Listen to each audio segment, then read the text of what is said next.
The Very Hungry Bear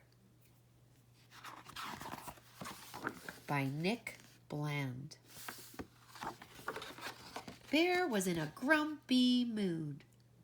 He hadn't eaten any food, and he couldn't catch a single fish to cook.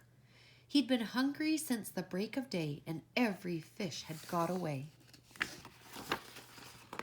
Now, suddenly, something huge was on his hook. Yank! He cranked the handle round and round. He yanked the line and wound. He flicked it here and waved it over there. A hungry bear is very strong, so it didn't take him very long to discover that he'd caught a polar bear. "Excuse me," said Bear, "do you have to fish there? You are catching all the fish." "I'm sorry," he said, as he lifted his head. "You can have one of mine if you wish." Look at all those fish that polar bear caught with his bare hands. His bare hands, get it? Then he added with a smile, "You can have the whole pile if you just find me somewhere to stay. My iceberg is shrinking, and soon I'll be sinking, and my home's such a long, long away." Now, a fish to a bear is like a chocolate eclair. It's incredibly hard to resist. So the thought of a pile that would last for a while was an offer too good to be missed. Look, he's taking his iceberg with him. With a splosh and a splish and an armful of fish, Bear led the way through the trees. "My cave's over there, and I'm happy to share. You can stay for as long as you please." Wow. Super kind. But his guest shook his head. "I'm sorry," he said. "Well, your cave is particularly nice. It's just a bit hot for this coat that I've got, and the fire is melting my ice." He's still holding on to it.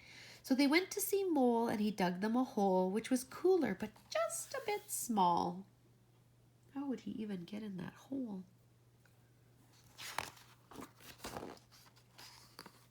And then they visit Croc on his cool river rock, but he wasn't that helpful at all.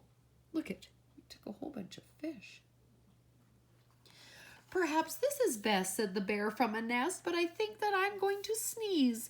And then he squinted his eyes and he said with surprise, "Achoo! I'm allergic to trees." So the bear with white hair followed right behind Bear to the only place left they could go, away from the trees and the warm summer breeze. All the way up to the snow. They built him a home with an icy white dome. What is that called again? An igloo. You betcha. And Bear left a housewarming dish. With a smile and a wave, where Bear went back to his cave.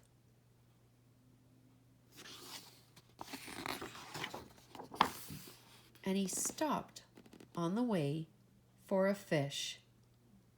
He had given all the fish away and even left one for the polar bear in his new house. Oh, that's a lovely book. Cranky Bear ended up to be not so cranky after all. I hope that you enjoyed that story. We'll see you again next time.